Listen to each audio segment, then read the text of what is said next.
se separan las células y el plasma se sale. ¿Sí? Entonces se ha visto que hay una relación entre la respuesta que tiene el paciente, como decía el doctor hace un rato, como sé yo si una leishmania me va a dar solo una heridita, me va a dar algo catastrófico, eso depende de la respuesta que tenga el ser humano. Puede ser TH1, puede ser TH2, puede ser una respuesta hormonal, puede ser una respuesta celular, pero se ha visto que también está relacionado a esto que de repente recién van a empezar a escuchar lo que se llama netosis. La netosis es una forma de defensa de los neutrófilos. O sea, hasta ahora ustedes han visto que se crean anticuerpos, se crean interleuquinas, que el neutrófilo se convierte en un macrófago, el macrófago trata de eliminar al virus, pero hay otra forma de eliminar lo que es esta, se llama netosis, donde el neutrófilo, como si fuera una red de pescador, manda su cromatina, atrapa a la bacteria, para ese virus, y en esta cromatina tiene sustancias que pueden eliminar. Como es lógico, el neutrófilo también muere, por eso se llama netosis. Como la apoptosis, pero el neutrófilo. Entonces, sí se ha visto que esto está relacionado también con el virus. Entonces, este es un estudio, por ejemplo, que te dice las características de la viremia pueden jugar una enorme importancia junto con otros factores de contexto viral del paciente. Puede determinar el desenlace clínico de la infección. En pocas palabras, ¿qué te dice ese estudio? Que si tú tienes mayor cantidad de virus en el organismo, es más probable que hagas un dengue grave. Eso es lo que te dice. Y eso es lo que se ha propuesto por varios años. Todos esos estudios que hay más, uno, dos, tres, todos esos que están sin la línea roja, han demostrado que al tener mayor cantidad de virus, el paciente tiene mayor probabilidad de ser dengue grave. Por ejemplo, aquí, los pacientes con dengue grave presentaron mayores picos, tanto durante los primeros días de fiebre como los días de PPS. Arriba, relación directamente proporcional con la gravedad. ¿No? Y acá no se evidenció, no se encontró, no se evidenció correlación. Entonces, hay estudios que te dicen, sí, si los títulos, la gran mayoría de los estudios, si los títulos de carga viral son altos, entonces este paciente tiene mayor probabilidad de ser grave. Y como le decía, ¿por qué un paciente puede hacer gran cantidad de viremia? ¿Por qué puede tener títulos altos de inmunoglobulina? Simple y sencillamente porque anteriormente ya tuvo otro dengue. Si anteriormente tuvo otro dengue, va a captar mayor número de virus que va a llevar a los ganglios. Ese mayor número de virus hace que haya una viremia mucho más alta y que por lo tanto se produzca mayor número de anticuerpos interleuquinos. Entonces, eso ya lo han visto y lo han propuesto hace varios años. Para considerar un dengue grave, tiene que tener uno más.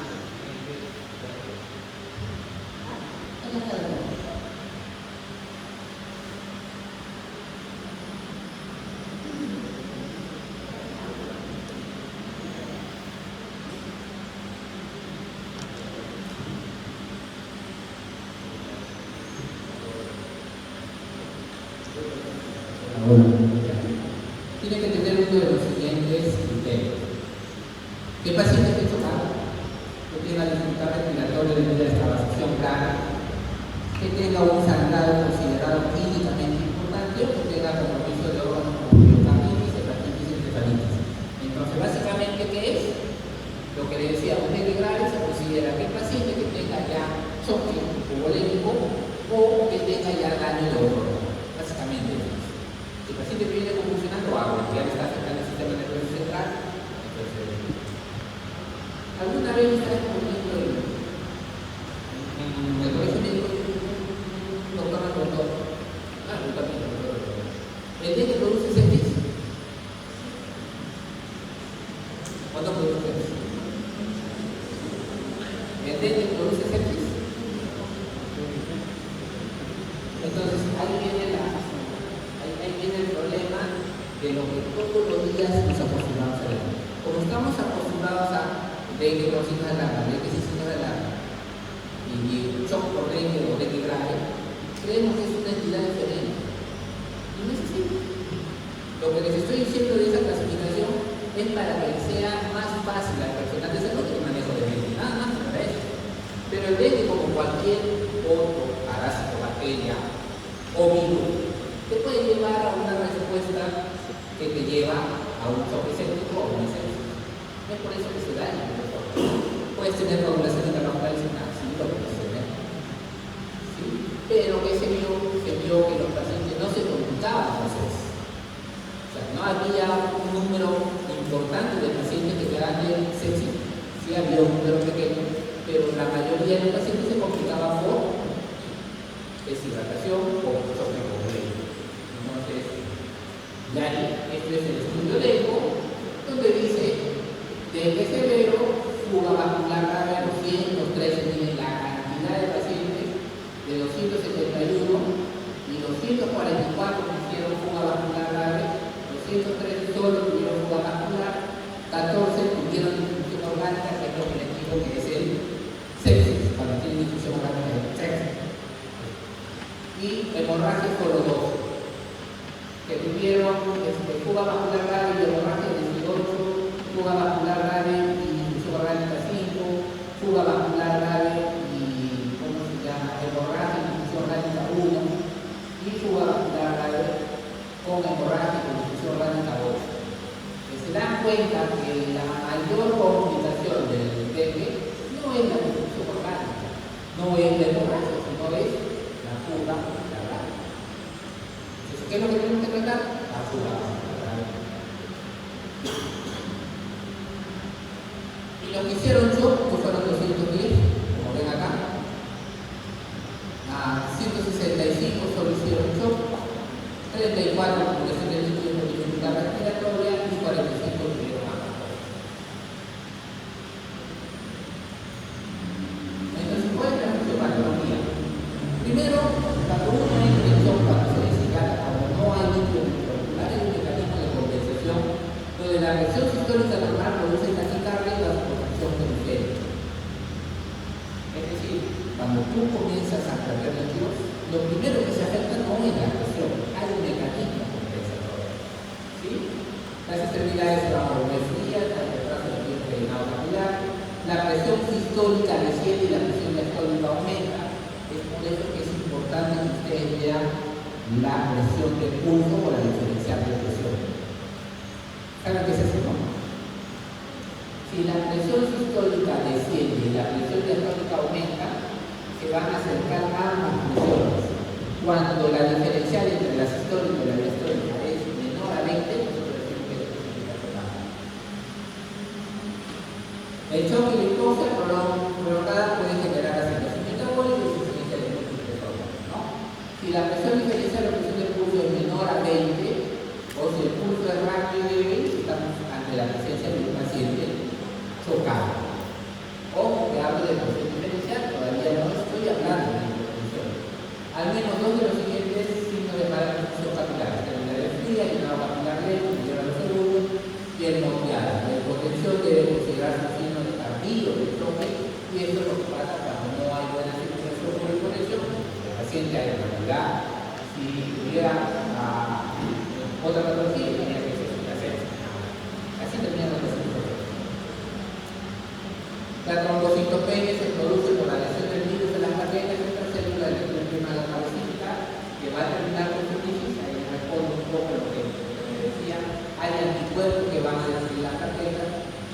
Puede ser moderada, menor a 10.000, grave, menor a 10.000, pero es transitoria, y lo que le decía. Ustedes hablan con un hematólogo y el riesgo desagrado se produce a partir de los 10.000. Trombocitopenia no determina el choque y el descenso progresivo, es un excelente marcador de la evolución negativa de la gravedad del paciente, pero no es un signo de alarma. Puede haber daño de algún órgano, producir hepatitis, miocarditis, compromiso neurológico, insuficiencia renal, vasculitis retiniana, y esto que es un poquito más raro, que se llama hemocitosis hemofagocítica, ustedes lo pueden encontrar como síndrome hemofagocítico, que es un poco más raro y se ve en otras patologías completamente, pero que también se este tema.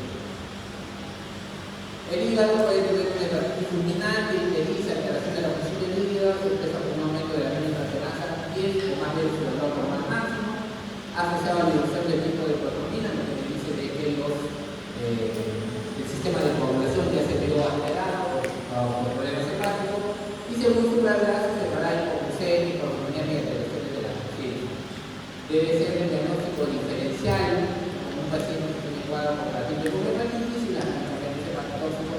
debe suspenderse para reducir la reacción hepática. En este paciente, por ejemplo, yo no puedo dar paracetamol porque probablemente le produzca más daño. Los mecanismos por su lado de las complicaciones para el miocarditis incluyen inflamación viral directa, según el efecto directo de la respuesta inflamatoria de la lesión inicial. Las anomalías cardíacas incluyen bradicardia, fibrilación auricular, ventricular, crecimiento sistémico. Puede producir un montón de cosas a nivel cardíaco. Entonces, una miocarditis es una cuestión grave en los pacientes. En el sistema neuromuscular, como decía, puede producir convulsiones que transforman la conciencia.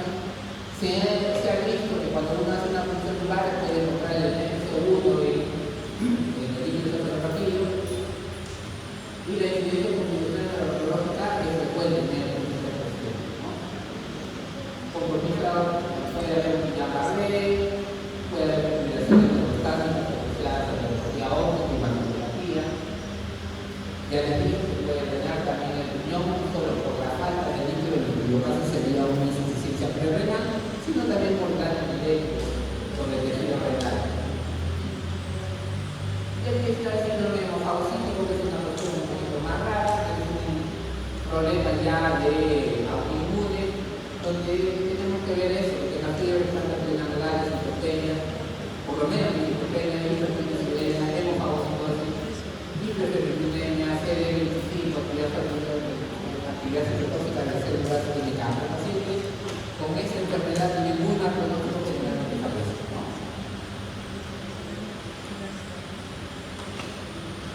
Entonces, ¿qué es lo que tenemos que hacer? Lo que generalmente preguntan es, por ejemplo, yo tengo un establecimiento de nivel 1-2 generalmente, ¿no? Para los alumnos son médicos. Y si me llega un paciente que está bloqueado, eso ya está hospital.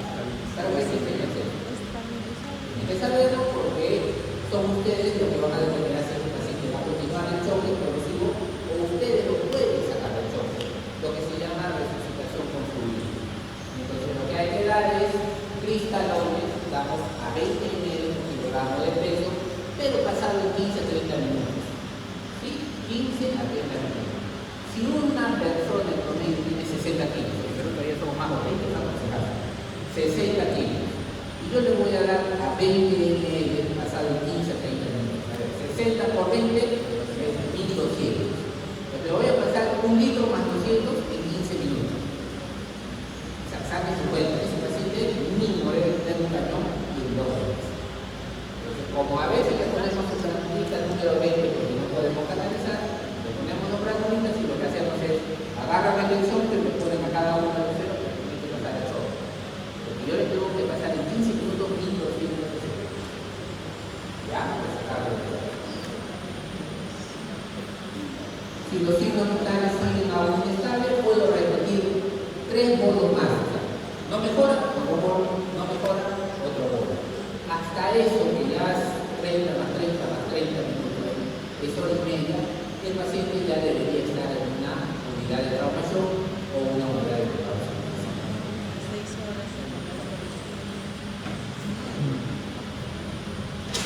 ¿Y por qué debería estar en una unidad de trauma shock o una unidad de trauma shock? Porque yo tengo que saber para tomar decisiones después de 3 bolos si es que ese paciente requiere más líquidos o si sencillamente se está chocando porque su corazón no funciona bien. Entonces, si ustedes tienen a un paciente con un corazón que a la justa bombea, se está chocando porque no bombea, es lógico. Y todavía el pobrecito le meten 1200, 1200, 1200, 3600 cc, ese corazoncito no va a aguantar.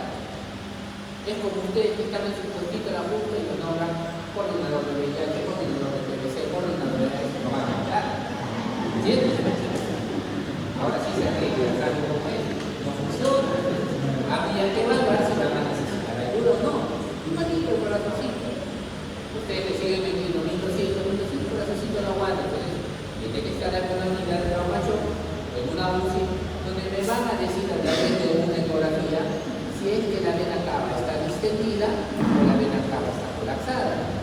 Si la vena cava está colapsada, el cardiólogo dice, oye, está limpio, ¿no?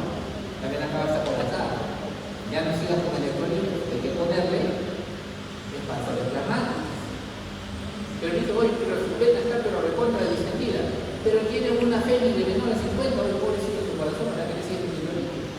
ya no necesita eso, tengo que hacer que esa función comience a golpear mejor, en cuyo caso le debo poner y no. Así funcionan las cosas.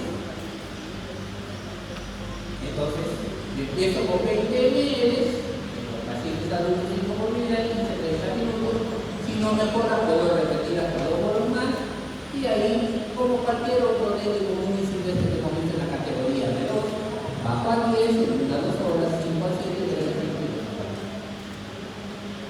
Estamos.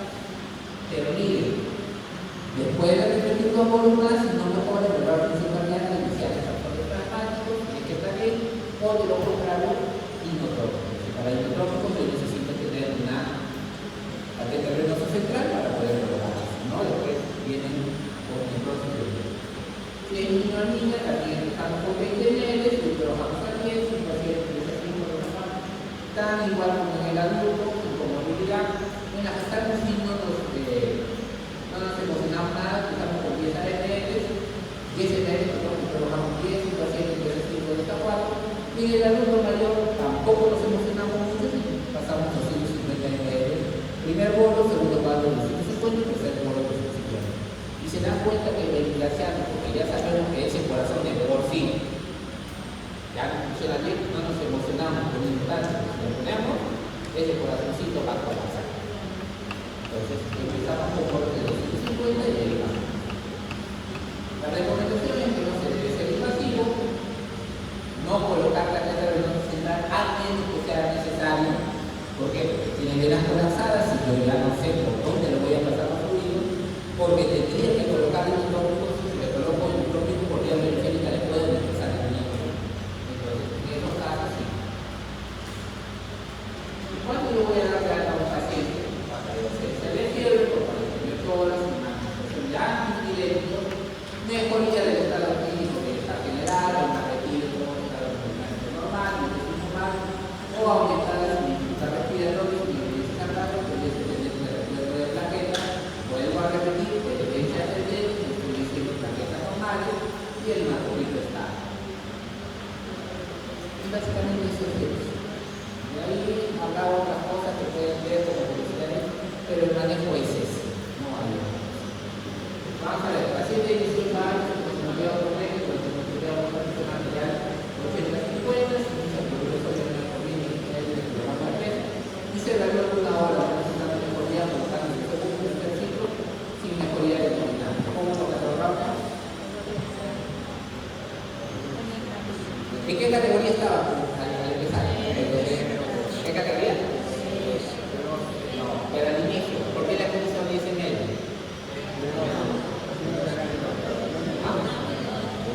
Recuerdan que cuando hablamos de la categoría B2, decíamos, ustedes empiezan con 10 ml.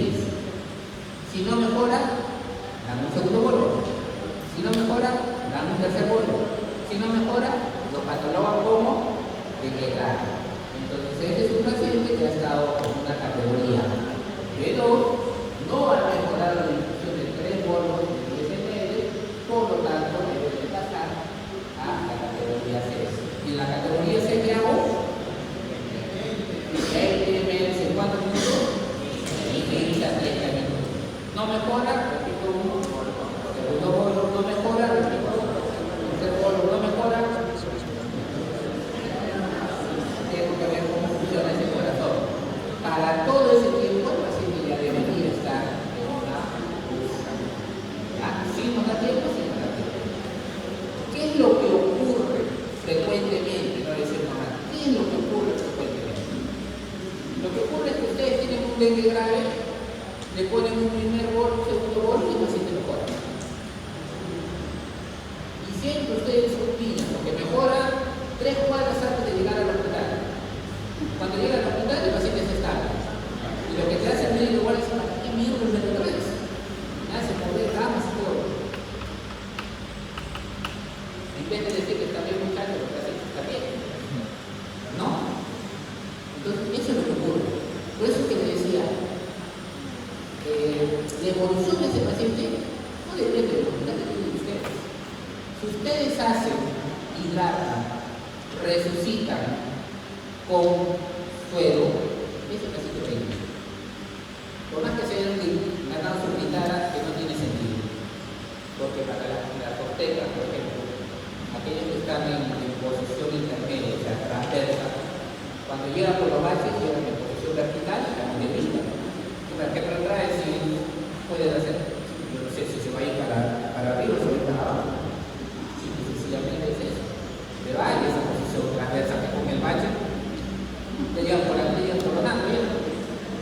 igualito se le queda. Ustedes dicen, hacen el escándalo, sí, por favor, un gran camachón, todo, le ponen 3 bonos y llega bien. Y llega por 10 meses con su programa de test. Entonces, si el médico sabe cómo es el tratamiento, que es lo que hacen así como el doctor, también se queda acá. Eso no deja de decir que se sube que raro y se queda acá. Ya, pero ustedes hicieron lo correcto. Paciente de 18 años, se monitoreo potente, la temperatura muestra ácida hemorrágica.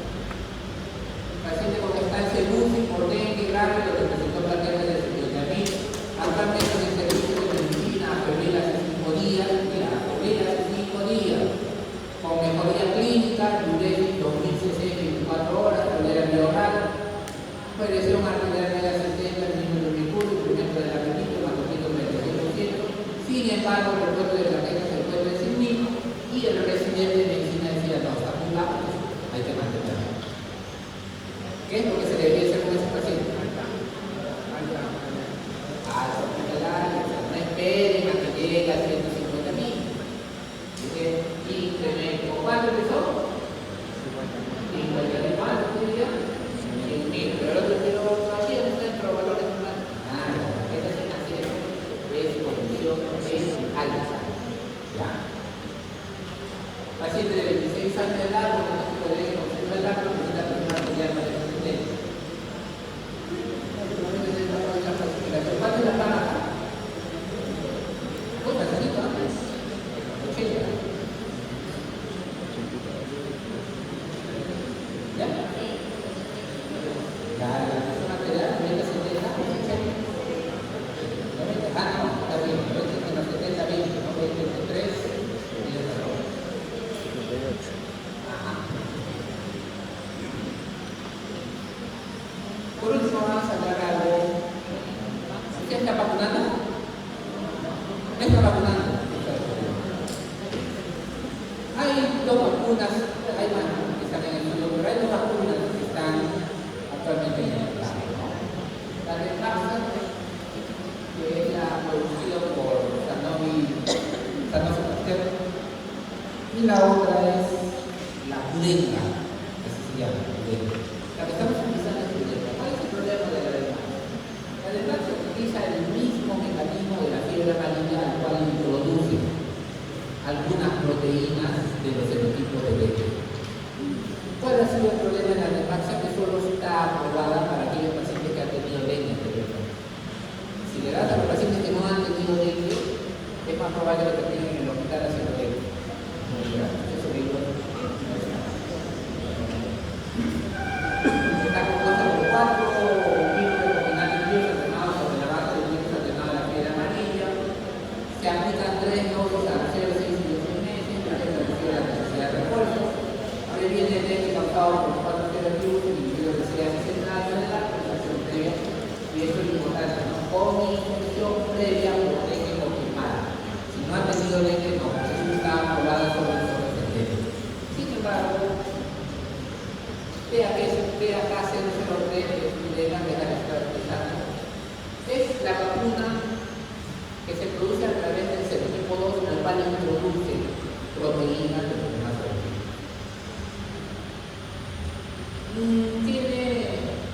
Se administra 2 dosis a los 6 y 3 meses, no se ha necesitado el refuerzo. Y este es un estudio que ha hecho el IMS acerca de la eficacia. Entonces, la eficacia de esta vacuna es muy relativa, dependiendo del serotipo, no es eficaz para todos los serotipos. El serotipo 1 evita 18 casos de dengue por cada 100 personas. Frente al serotipo 2, 24. Pero miren, frente al serotipo 3, que es el que estamos teniendo ahora, sobre 7. Y frente al serotipo 4, sobre 2. Entonces, su eficacia es muy relativa. ¿Por qué se está utilizando? Porque nosotros hemos tenido años, básicamente, el serotipo 2. Me decía, tenemos la variante asiático-americana del serotipo 2, pero ahora estamos teniendo el serotipo 3 con una eficacia, bueno, para observar, ¿no? Entonces, acá también he sido evaluado de seropositivos y seronegativo. dengue no necesita colocarse al paciente que haya tenido dengue anteriormente.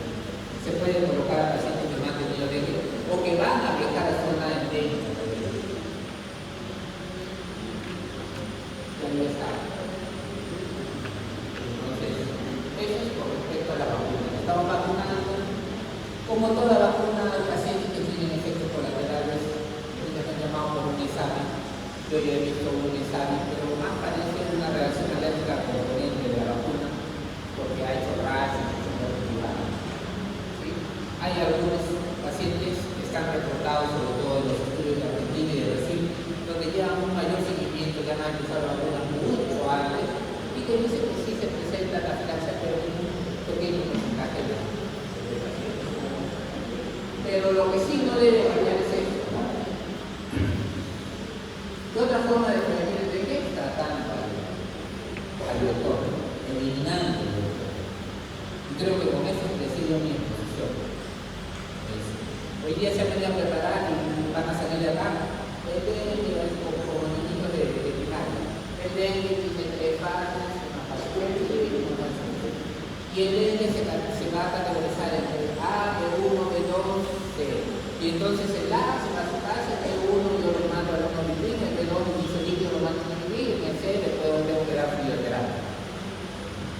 Pero mientras ustedes hacen eso, van a seguir apareciendo muchas más, nunca van a parar de recuperar. Es la única forma de parar el que se estén presentando nuevos pacientes, no es la vacuna, pero como ya les estoy diciendo, muy relativa a eficacia. Lo otro es el es el sacudismo. Recuerden que el sacudo, no estoy diciendo ninguna mala palabra, pero tiene los huevos más resistentes. ¿Cuánto duran los huevos del zancudo o de la zancuda? En desecación, o sea, sin agua. Más de un año. Más de un año. Es decir, si hoy estamos 14, hoy 14 de abril, deja de llover en Tincomanía, sus valles están secos, el otro 14 de abril del año 2026 le cae agua, pueden eclosionar. Entonces eso es una manera. Eso es uno. Y pasan por esos términos, la 1, la 2, la 3, la 4, pupa, y se convierten en adultos y es a 14 días. Entonces, cuando hay un brote de dengue, comienza la población, comienzan los prevenistas, todo. Es bien difícil de explicar. No fumigan, nadie viene aquí a fumigar. Si la fumigación fuera la solución, porque cuando ustedes fumigan, entre comillas, que en realidad se llama nebulización. Acá ustedes es nebulización. ¿Qué quiere decir nebulización? Que agarra el veneno, lo colocan al aire, hacen que se esparza y como está mezclado generalmente con petróleo, comienza a descender de a poquito. Comienza a precipitar de a poquito. Y en ese que va precipitando de a poquito, va matando a la familia. Entonces, en alguna ocasión, no voy a decir el nombre de la ocasión, una persona que no tenemos para petróleo, échenle agua, echaron agua, agarró y precipitó. Los zancudos siguieron vivos y murieron las cucarachas y las arañas. Algo hicieron. Pero lo que tienen que hacer es nebulización, bajen a poquito, que no es lo mismo que rosamil. Cuando tienen anófeles, lo que hacen es en la pared colocan líneas de veneno, porque ese poquito tiene la costumbre de pararse en la pared, si hay veneno se muere. Pero cuando hacen eso aquí mal, matan a este, ¿no? ¿Sí? Pero este de acá, o esta, sin alusiones personales, yo no soy machista, pero es zancudo hembra la que produce todo este lío. El macho no, el macho está en la florecita, la hembra es zancuda, entonces necesita picarle una parte grande para que pueda jugar. Estoy hablando de zancudo, por si acaso, no estoy hablando de nada. Entonces, este zancudito ya puso su huevo. Yo mato todos los zancudos y en 14 días voy a tener nuevamente los zancudos con él. Entonces la nebulización es la solución. Eso ya lo sabemos todos por años. ¿Qué es lo que tiene que hacer? Primero, eliminar criaderos y tratar con lago, control salvaje. Antes se utilizaba barre, ahora utilizan montones. Una vez que he controlado eso, mato a los adultos y vuelvo a repetir el ciclo en una cosa que se mata. Para que no les metan cuenta, ya no utilicé, entonces ya no tengo problema. 14 días vuelven a aparecer, pero ¿qué pasa?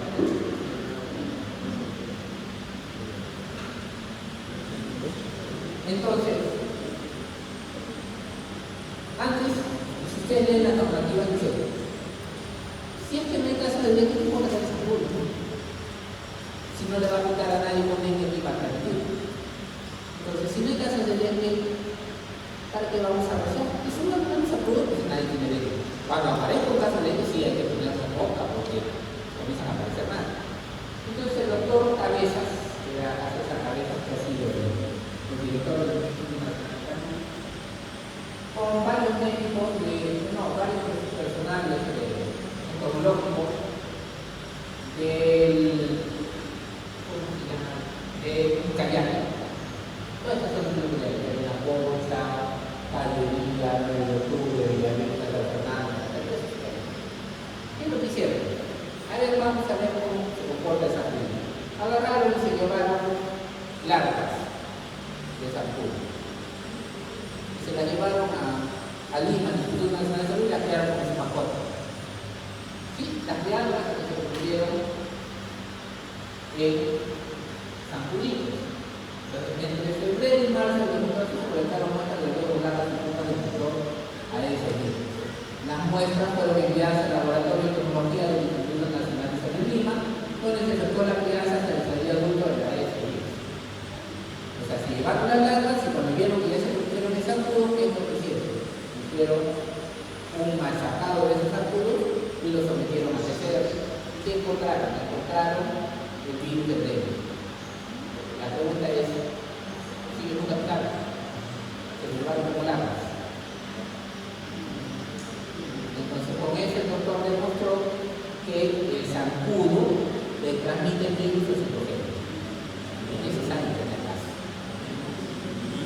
Entonces, como dice todo eso, se necesitan nuevos estudios, pero ya lo demostraron. Habría que hacer nuevos estudios, pero lo más probable es que los zancuditos ya vengan con su dengue, ya vengan equipados por su dengue.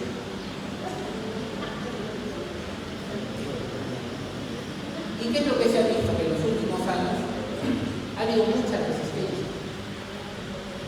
¿No? Ha habido resistencia al uso de veneno para estos animales.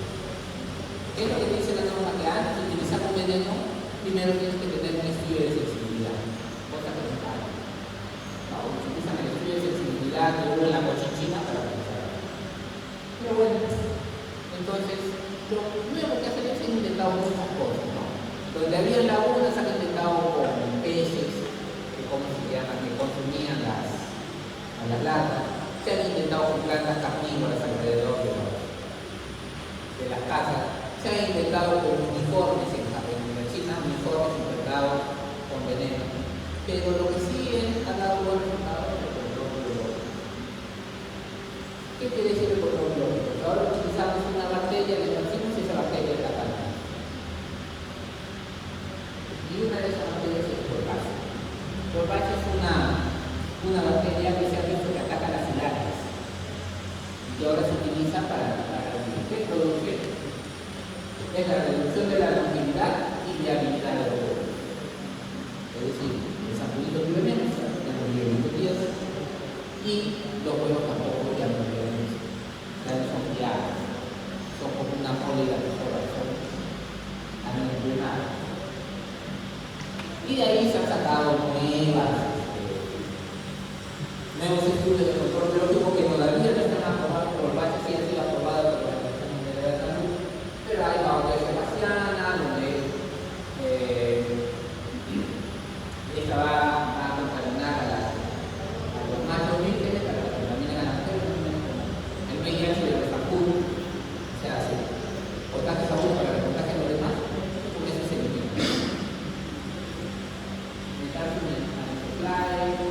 Y otra más que no lo conocemos. Entonces, ya la cosa va cambiando. En algún momento ya vamos a tener que pasar a eso. Pero es importante que ustedes tengan un control del problema.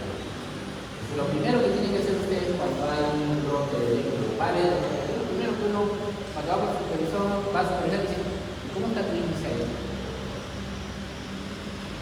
Generalmente cuando van a subir dice 2, 5, en algunos lugares 10, hay más agudo que gente, ¿no?